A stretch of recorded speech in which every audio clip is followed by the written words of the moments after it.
You know how most owner's manuals just get tossed in the glove box and completely forgotten? Well, the one for the Tesla Model Y is different. It's not just a guide to a car. It's more like the key to understanding a totally new kind of technology. So today, we're not just going to read a manual, we're going to unbox the entire philosophy of this car. And it all starts the second you get inside. So picture this. You just slid into the driver's seat of your new Model Y. You look around for all the usual stuff, the dashboard, the ignition, all those buttons for the heat and the radio, and they're just not there. The very first thing you're going to think is, wait a minute, where is everything?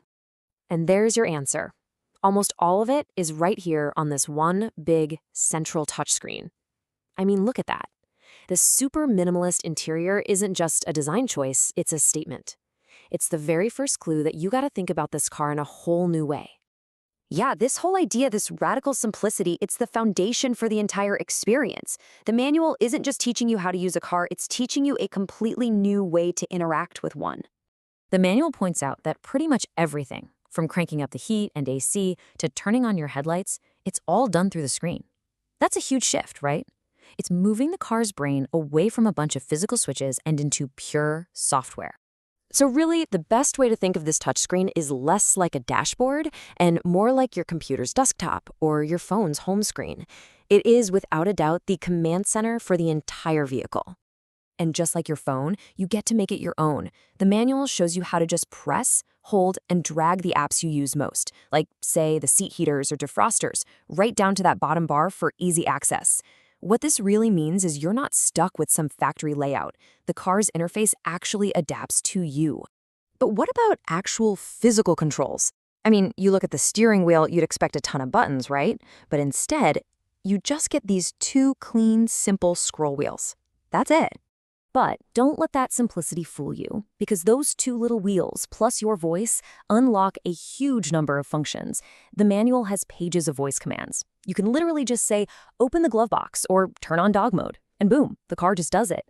It's the software that makes these simple little buttons so incredibly powerful. Now, this whole software-first approach goes way beyond just simple controls. It's also how the car actively helps you drive. You can almost think of it as having an intelligent co-pilot sitting next to you. The manual is super deliberate with its language here. Notice it's called full self-driving, but then right there in parentheses, supervised. It's not a replacement for you, the driver. It's a suite of advanced driver assistance features. That word, supervised, is the key to the whole thing. And this quote from the manual really drives that point home. It couldn't be clearer.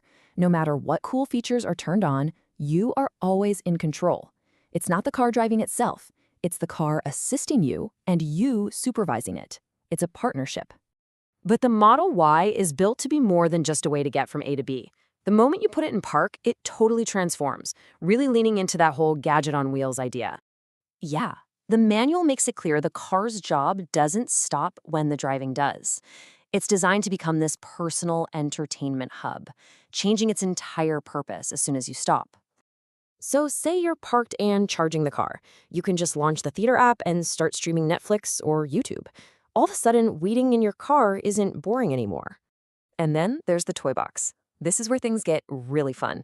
It's his whole collection of quirky features that gives the car a real personality. You've got practical stuff like dog and camp mode, but then you've got a virtual fireplace, a music creation app. It's these little touches that make the experience so unique. Okay, and this brings us to the final and maybe the most profound concept in the entire manual. It's this idea that the car you buy isn't a finished product. It's really just the beginning. The car is treated exactly like your smartphone. It's connected to the internet, and it gets regular over-the-air software updates that can add brand new features, improve performance, and just make the whole thing better over time. And this leads to an absolutely incredible statement right there in the manual itself. It's basically saying, hey, this paper book you're holding, it could be wrong tomorrow. The latest software release notes are always the real source of truth. The software isn't just part of the car, the software is the car. This whole thing boils down to one simple, incredibly powerful idea. You park your car at night, it connects to Wi-Fi, downloads an update, and in the morning you wake up to a car that is literally better, smarter, or more fun than it was the day before. And this new reality leaves us with a really fascinating question to think about. If your car is a software platform that's constantly evolving, what does it even mean to own it? It feels less like owning a fixed piece of machinery and a lot more like having a subscription to the future of driving.